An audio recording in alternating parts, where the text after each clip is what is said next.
कल का दिन फुटबॉल के जगत में कमबैक्स का दिन था। मैड्रिड ने ओल्ड मैड्रिड वे में, ट्रेडिशनल मैड्रिड वे में, काउंटर अटैकिंग मैड्रिड वे में बार्सिलोना को कैंप न्यू पे 4-0 धोया literally, and they have made it to the finals of the Copa del Rey. Chelsea में Lampard is back, though as a caretaker manager he is back out of the blue, किसी ने expect नहीं था at the blue, तो मतलब ये थोड़ा unintentional पन भी हो गया। And United finally won a match after 3 Premier League matches. एक भी गोल नहीं मारा था, हम ओल्ड ट्रैफर्ड पे वापस जीत गए हैं। 24 मैच का अनबीटन रन ओल्ड ट्रैफर्ड पे वापस जा रहा है, and finally United are back to winning ways. और कहीं ना कहीं जो प्रेशर था यूनाइटेड की साइड पे जो आ रहा था, और उस प्रेशर को कम कर दिया यूनाइटेड ने। सबसे बड़े टॉकिंग पॉइंट की मेरे को मेंशन करने की जरूरत नहीं है, but it is obviously L Clasico. Barcelona 4-0 हरा दिया मैड्रिड ने भाई कैंप नो पे। किसने देखा था? Who saw this result coming? मुझे नहीं पता किसने देखा था। आप ये कह सकते हो कि ठीक है, going by the line-ups of both the sides, Madrid का लाइनअप वाज स्ट्रॉन्गर, मैड्रिड का midfield was stronger, and ultimately it was a match जो मैड्रिड ने मिडफील्ड में डोमिनेट करके जीता बार्सिलोना को।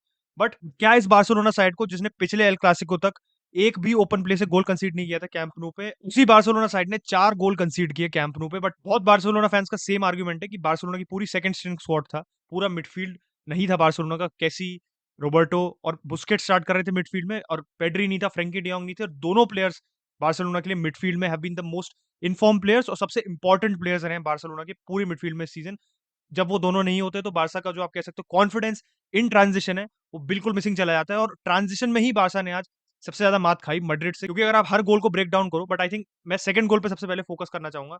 एंड वो थीम एक रिकरिंग थीम थी, एक एक बार बार थीम वो रिपीट हो रही थी हर गोल में, कि जब भी मैड्रिड काउंटर पे थी तो बारसा कहीं ना कहीं कंपैक्ट लग रही थी, और एक विंग पे बारसा वाज कंप्लीटली मिसिंग।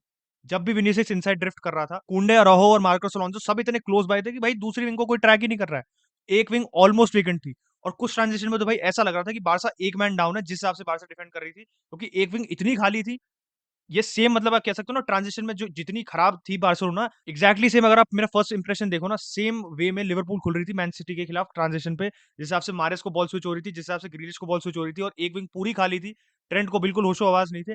आज भी वही लग रहा था। बाल्डे ने फिर भी गोइंग फॉरवर्ड डिसेंट, आज डिसेंट था बाल्डे, मैं ये नहीं कहूंगा बाल्डे वॉज डिजास्टर से, बाल्डे बहुत ही खराब प्ले खेला आज। बट अगर आप डिफेंसिव रिस्पॉन्सिबिलिटी की बात करो तो पूरी बैकलाइन इतनी ऑल ओवर द प्लेस थी। इंडिविजुअली जो प्लेयर्स इतने कंसिस्टेंट रहे हैं बार्सिलोना के लिए, जो पूरी बैक है बार्सिलोना की, उसमें बस क्रिस्टियनसन को छोड़ के सब थे आज। सब इंडिविजुअली इतना मतलब ऑल ओवर द प्लेस लगे। मुझे समझ नहीं आ रहा था कि कुंडे पोजीशनिंग का होश ही आवाज नहीं। ऑब्वियसली वो सैट डाउन सेकंड गोल के लिए, बट उसको कुछ भी होश नहीं है कि वो कहाँ पे था। He was trying to do two things at once. कहीं ना कहीं वो बेंजेमा को कवर करने के चक्कर में कभी विनीसियस पे जा रहा है, उसे पता ही नहीं उसका मैन कौन है। उस मैन को पता करने के चक्कर में बेंजेमा और विनीसियस ने इतनी एफिशिएंटली आज उस वीकनेस को एक्सप्लॉइट किया कि बारसा के अंदर जो लैक ऑफ कम्युनिकेशन था, ब्रेकडाउन ऑफ कम्युनिकेशन था, और पूरी जो फ्रिजिलिटी थी गोइंग बैकवर्ड्स, जब उन्हें बैकफुट पे आ रहे थे, जैसी बॉल कंसीड कर रहे थे मैड्रिड को, या जब भी पोजीशन ओवरटर्न हो रही थी, बारसा को पता ही नहीं था क्या करना है। वो बैक पेडल करते करते इतना माथा खो दिया कि सारे गोल उन्होंने उसी सेम तरीके से खाए। जब भी विनीसियस बॉल अंदर लेके काट रहा था या कहीं भी बॉक्स में पेनिट्रेट कर रहा था, तो बेंजेमा हमेशा उसके साथ था, कॉम्बिनेशन प्ले के लिए, 1-2 एनेबल करने के लिए, स्पेस क्रिएट करने के लिए। जब भी बेंजेमा साथ आ रहा था, बारसा विंग भाई एक विंग पूरी खाली, पूरी फ्लैंक खाली। मुझे समझ नहीं आ रहा था बारसा कर क्या रही थी, because this is the same side जो फ्लैंक डिफेंड करने में, इन जनरल कॉम्पैक्ट रहने में, मैड्रिड को स्पेस नहीं अलाउ करने में। आप बर्नेबेओ पे देखो, बारसा को पूरा अप्रोच था, ठीक है बर्नेबेओ में they had a stronger squad, but Barca का पूरा अप्रोच था बर्नेबेओ में कि they were compact, they were not allowing any space, कोई भी स्पेस नहीं दे रहे थे मैड्रिड को। Madrid was getting impatient in position, Madrid बार बार साइडवेज पासिंग करके कहीं ना कहीं प्लेयर्स को अपनी पोजीशन से बाहर निकालने की कोशिश कर रही थी, बट प्लेयर्स बहुत डटे रहे थे और बिल्कुल फोकस से, उनको पता है कि उनको स्पेस नहीं देना मैड्रिड को। एंड आज मुझे लगा, I think the reason why Barcelona did not play the same way, एक तो सबसे बड़ा रीजन है कि कैंप नो पे थे वो। आज कैंप नो पे खेलना तो एक लेवल ऑफ एक्सपेक्टेशन होता है क्राउड का भी, आपका खुद भी कहीं ना कहीं डिटर्मिनेशन रहता है कि हम होम ग्राउंड पे खेल रहे हैं, तो हम अपने तरीके से खेलेंगे। We will play the Barcelona way, we will not bend down, या वी विल नॉट सैक्रिफाइस या कॉम्प्रोमाइज हमारा स्टाइल ऑफ प्ले। बर्नेबो पे आप कर सकते हो, बिकॉज उस वहां बर्नेबो पे जाने का आपका एक उद्देश्य है कि आपको रिजल्ट सिक्योर करना है। You are not looking at the way you get the result, आपको रिजल्ट सिक्योर करना है। बट इस बार एल क्लासिको में कैंप नो पे आप एक्सपेक्टेशन है कि बार्सिलोना हो, आप होम टीम हो, you are the better team in La Liga this season, you have the better form this season, defensively आप ज्यादा अच्छे हो, तो आप आगे पुश करो, अपनी हाई लाइन मेंटेन करो। बट हाई लाइन मेंटेन करने के बाद जब ट्रांजिशन में डिफेंड करना भूल जाओगे तो क्या फायदा उस हाई लाइन का? You will be punished. And Madrid ने बिल्कुल फर्स्ट हाफ में, अगर आप देखो स्टार्ट करो कैसे गोल पड़ा, बारसा हावी पड़ रही थी, Barça was good in position, Barça was knocking around the ball well, but जैसी टर्नओवर पे बॉल कंसीड करी, बारसा को पता ही नहीं क्या करना, मिडफील्ड कहीं हो रखा है, डिफेंसिव लाइन कहीं हो रखी है, पूरे बिखरे रहे हैं, कोई स्पेस कोई कवर नहीं कर रहा है। जैसी विनीसियस को बॉल मिली, बैक ट्रैक कर रही है बार्सिलोना, कोई मैन नहीं कवर कर रहा है, बेंजेमा के पास पूरा स्पेस है, बेंजेमा पे कोई प्रेशर नहीं बना रहा है। और बेंजेमा को बॉल प्ले करी विनीसियस ने, बेंजेमा आराम से बॉक्स में घुसा, विनीसियस को कोई मार्क नहीं कर रहा है, मिडफील्ड वाज एब्सेंट, विनीसियस को किसी ने पिकअप नहीं किया, Vinicius had the free space in the box, Vinicius को बॉल दी बेंजेमा ने, विनीसियस स्कोर्ड इजीली। सेम अगर आप देखो जो सेकंड गोल पड़ा, सेकंड गोल में भी सिमिलर था, रॉड्रिगो के विनीसियस को बॉल प्ले करने से पहले वहां पे सारे प्लेयर वहां पे घुसे हुए हैं, बारसा का मिडफील्ड पूरा फ्लैंक पे घुसा हुआ है, कोई सेंट्रली कवर किसी को नहीं कर रहा। मॉड्रिच को बॉल मिली, मॉड्रिच आराम से अंडर ड्रिफ्ट कर रहा है, मॉड्रिच को कोई कवर नहीं कर रहा, नोबडी इज प्रेशराइजिंग मॉड्रिच, कोई काउंटर प्रेस जो इतनी फेमस रही है बार्सिलोना की इस सीजन, जो एक क्वालिटी रही है बार्सिलोना की इस सीजन, वो कहीं भी नहीं थी। बेंजेमा को उसने बॉल प्ले की, Benzema has all the time in the box, कोई इसको प्रेशराइज नहीं कर रहा है, उसने फिर फिनिश कर दिया। सारे गोल्स में एक कामनेस है, पूरे बेंजेमा के पास, तो obviously Benzema scored his hat trick, but Benzema के पास पूरी कामनेस थी, he had the composure, but he was also allowed that composure and that time on the ball to score inside the box, जो Barca पहले allow ही नहीं कर रही थी, बॉक्स में पेनिट्रेट ही नहीं कर पा रहे थे। बार बार अगर आप पहली लेग में देखो तो Carvajal was trying to cross the ball in और कोई कुछ नहीं कर पा रहा था। बारसा और रोहो थे, क्रिस्टेंसन भी था पहली लेग में, दोनों बहुत अच्छी तरीके से एरियली डील कर रहे थे क्रॉसेस से, बट इस लेग में क्रिस्टेंसन का ना होना आई थिंक बारसा को सबसे ज्यादा सेटबैक रहा है। And I would say out of all of Barcelona's players सबसे इंपॉर्टेंट प्लेयर जो सबसे मेजर एब्सेंटी रहा है, वो ना फ्रेंकी डियोंग था, ना वो पेड्री था, ना वो डेम्बेले था, इट वाज क्रिस्टेंसन, क्योंकि क्रिस्टेंसन के होने से बारसा के पास जो एक कॉन्फिडेंस आता है ना बॉल को, एक तो aerially obviously you have a player who is better in the air than Marcos Alonso, who is better in the air than Eric Garcia, जो भाई आज फिर से आके हग रहे थे बेंच से आके, एंड सेम उन्हें पता है उस गार्सिया ने जो गोल खाया, गार्सिया ने भी सेम वो हरकत की, आगे आप फॉलो कर रहे हो पहले विनीसियस को फॉलो करने के चक्कर में आपने बेंजेमा को पूरा खाली छोड़ दिया, बेंजेमा को बॉल मिली, बेंजेमा ने गोल मार दिया। तो Eric Garcia did not provide any inspiration off the bench, ना ही मेरे को लगता है कोई बार्सिलोना फैंस एक्सपेक्ट कर रहा था कि एरिक गार्सिया कोई आके बहुत बड़ा इंपैक्ट करेंगे। सभी बार्सिलोना फैंस अपना हाथ माथे पे रख के बैठे हुए थे कि भाई यार यार क्या करेगा एरिक गार्सिया को लाने का क्या तो क्या, कोई कुछ नहीं, ये गेम चेंजर नहीं है, ये कुछ नहीं कर सकता। And he didn't do anything off the bench, anything off the bench. Xavi की सब्स्टिट्यूट्स भी आज कुछ ज्यादा इंपैक्ट नहीं कर पाए, but you have to say कि Xavi did not really have a lot of quality options off the bench. But आपको ये देखना पड़ेगा कि आप कैंप न्यू पे खेल रहे हो, तो कैंप न्यू पे खेलना regardless of the squad you are expected to win. And considering जिस तरीके से बारसा जीती थी, आई थिंक बारसा को इस समय ना इस कोपा डेल रे में specially, and I think knockout football में जो एक ट्रेंड रही है बारसा के साथ, बारसा गेट कंफ्यूज्ड, बारसा को क्या अप्रोच रखना है उनको वो क्लैरिटी नहीं रहती है, क्या उनको डोमिनेंट टीम रहना है, क्या उनको रिजल्ट ओरिएंटेड रहना है। कभी कभार वो क्लैरिटी होती है, और जब वो क्लैरिटी होती है Barça perform in the knockout matches, but जब वो क्लैरिटी नहीं होती तो बारसा लुक लाइक पूरे मैच में ना कंफ्यूज लगती है करना क्या चाह रही है। एंड आज भी वही था कि करना क्या चाह रही है, फर्स्ट हाफ में आप थोड़ा डोमिनेट करा, against the run of the play आपने बिल्कुल एक कहते हैं ना सबसे गलत टाइम पे गोल खाना, हाफ टाइम पे, just before you are about to go in for the break at half time आपने गोल खाया, आपका पूरा मोमेंटम कहीं ना कहीं अपसेट हो गया, आपका मोमेंटम कहीं ना कहीं ओवरटर्न हो गया। ठीक है, उसके बाद सेकंड हाफ में आके फिर आप बिल्कुल लैकिंग कॉन्फिडेंस ऑल टुगेदर, मुझे दिखाई नहीं Barca have that belief once again go out repeat their dominance in position जो उस समय था, और मैड्रिड को काउंटर पे पकड़ो, कुछ नहीं कर पाए।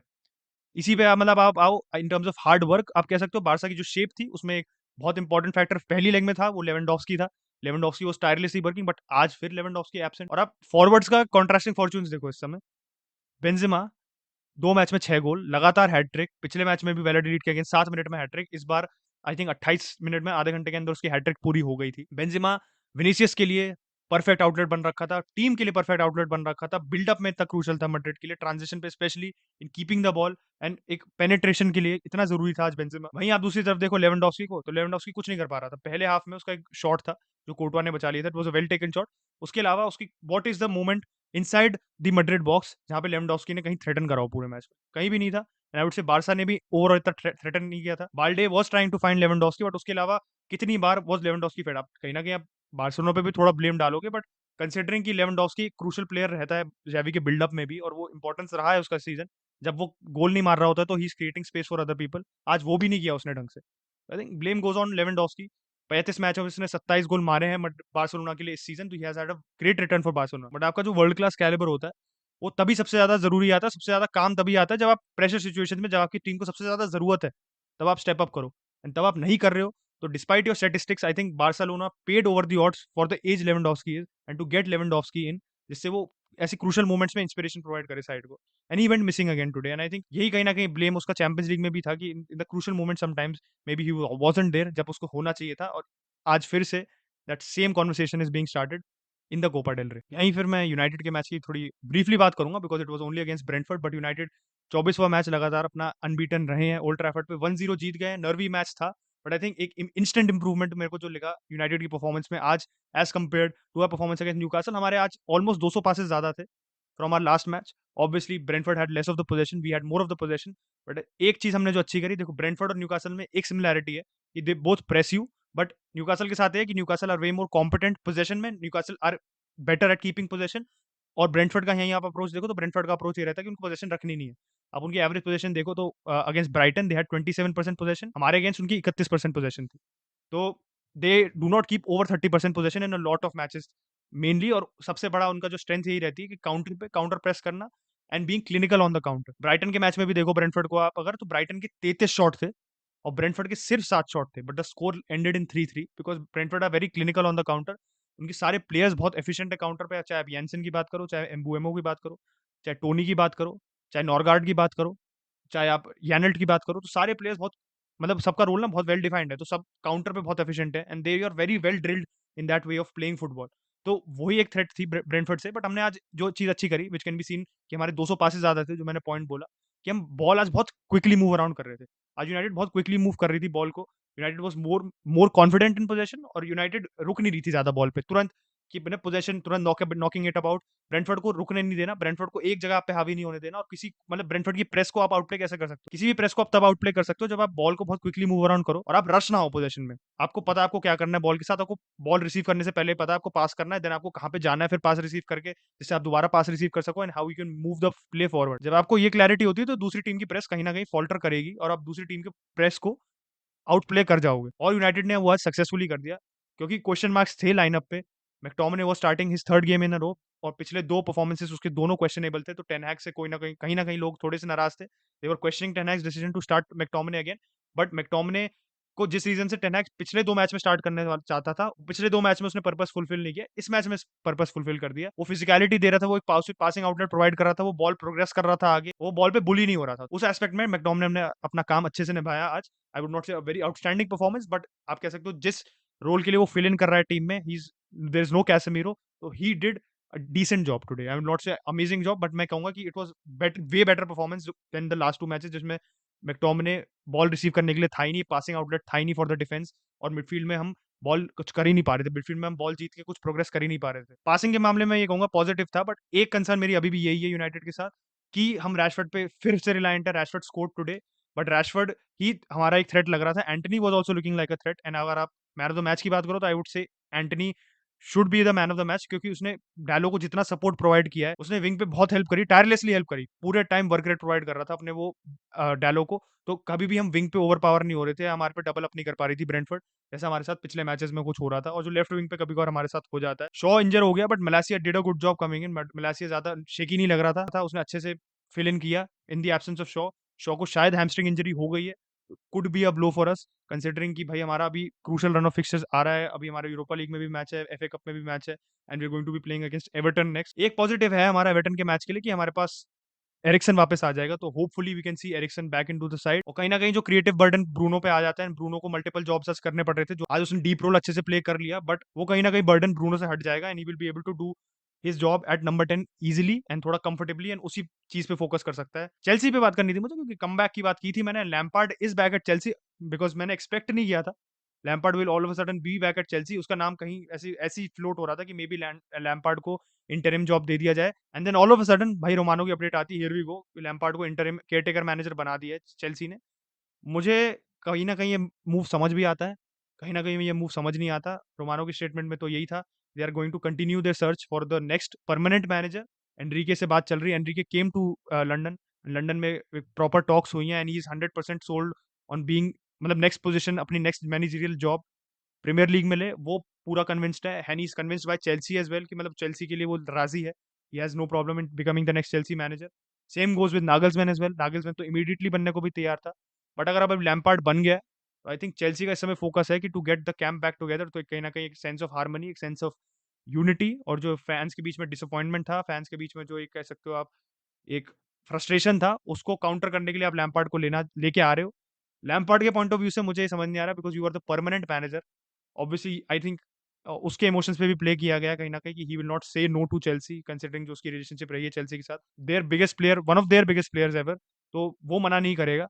But after being the permanent manager आप वापस आ रहे हो, आपकी रेपुटेशन ऑब्वियसली हार्म्ड है, एंड आप साइकिल देखो, Lampard was replaced by Tuchel, Tuchel won the Champions League, Tuchel was hired fired for a long term vision Potter को लाए, पॉटर को सैक करके आप लैम्पार्ड को लेके आ रहे हो। मेन जॉब इस समय लैम्पार्ड का है कि देखो उसको कोई स्क्वाड मैनेजमेंट करना नहीं है इन टर्म्स ऑफ कि कौन से प्लेयर्स को लेके जाना है, कौन से प्लेयर्स को बाहर करना है, कौन से प्लेयर्स को रखना है। इस समय उसका ये फोकस है कि एक न्यू मैनेजरियल बाउंस दे चेल्सी को, एक रिस्पेक्टेबल टॉप हाफ फिनिश मिले चेल्सी को। I don't even think Lampard's appointment guarantees that you will get into the Conference League, considering Everton पे जिस हिसाब से लैम्पार्ड की परफॉर्मेंस चल रही थी। बट ऑब्वियसली जब आपके पास क्वालिटी प्लेयर्स होंगे तो आपका standard of performance as a manager will improve. ये हो सकता है जरूर कि लैम्पार्ड के अंदर जो प्लेयर्स ढंग से खेल रहे थे, नेमली कांटे, कोवाचिच, माउंट, ये फॉर्म वापस पकड़े अपना। दो कोचेस अभी भी ठीक खेल रहा था, ऐसे बुरा नहीं खेल रहा था, बट कांटे, माउंट, ये सब अच्छा फॉर्म पकड़े एंड बेसिकली स्क्वाड में एक टुगेदरनेस बनी रहे। मतलब इस मूव का यही मतलब है कि आप फैंस के इमोशंस पे प्ले कर रहे हो और आप एक प्रीमियर लीग में अपनी, आप कह सकते हो, स्क्वाड हारमनी है, उसको बनाए रखो, उसको डैमेज नहीं होने दो। क्योंकि जिस हिसाब से रिपोर्ट्स आ रही थी पॉटर के अंदर कि पॉटर की रिस्पेक्ट नहीं थी इतनी ज्यादा, पॉटर को कहीं ना कहीं मॉक किया जाता था, हैरी पॉटर जो किए करे जाते थे एंड पूरा स्क्वाड उसकी रिस्पेक्ट नहीं करता था, उससे फियर फैक्टर नहीं था। वो फियर फैक्टर थोड़ा सा लैम्पार्ड वापस ले आएगा एंड स्क्वाड को बेसिकली औकात में रखेगा in the time for the new manager to come in. तो लैम्पार्ड का अपॉइंटमेंट मेरे लिए at least that is what sense it makes. आप लोगों का क्या ओपिनियन है on the El Clasico? Barcelona fans कितना डिसअपॉइंटेड हो परफॉर्मेंस से and where do you think it everything went wrong? Madrid fans आप कितना खुश हो? You are going to be playing Osasuna and Ancelotti अगर मैड्रिड छोड़ के जाता है तो he could potentially leave by winning the Copa del Rey trophy, या अगर रुकता है तो obviously it is a trophy nonetheless and Champions League अभी भी बाकी है। तो आपके क्या ओपिनियन है on the match? United fans, what is your opinion on the match? क्या चीज हमने सही करी? क्या अभी भी कंसर्न्स है जो हम एड्रेस नहीं कर पाए ढंग से? And Chelsea fans, what are your opinions on Lampard coming back to Chelsea? Is it a good appointment or should Chelsea have been more ruthless और Nagelsmann या Enrique को अभी तुरंत लाना चाहिए था? Let me know in the comment section down below. Like करना मत भूलना वीडियो को। Make sure you subscribe, 22K करा दो भाई, फटाफट फटाफट फटाफट। And I will catch you guys in the next video. Bye bye.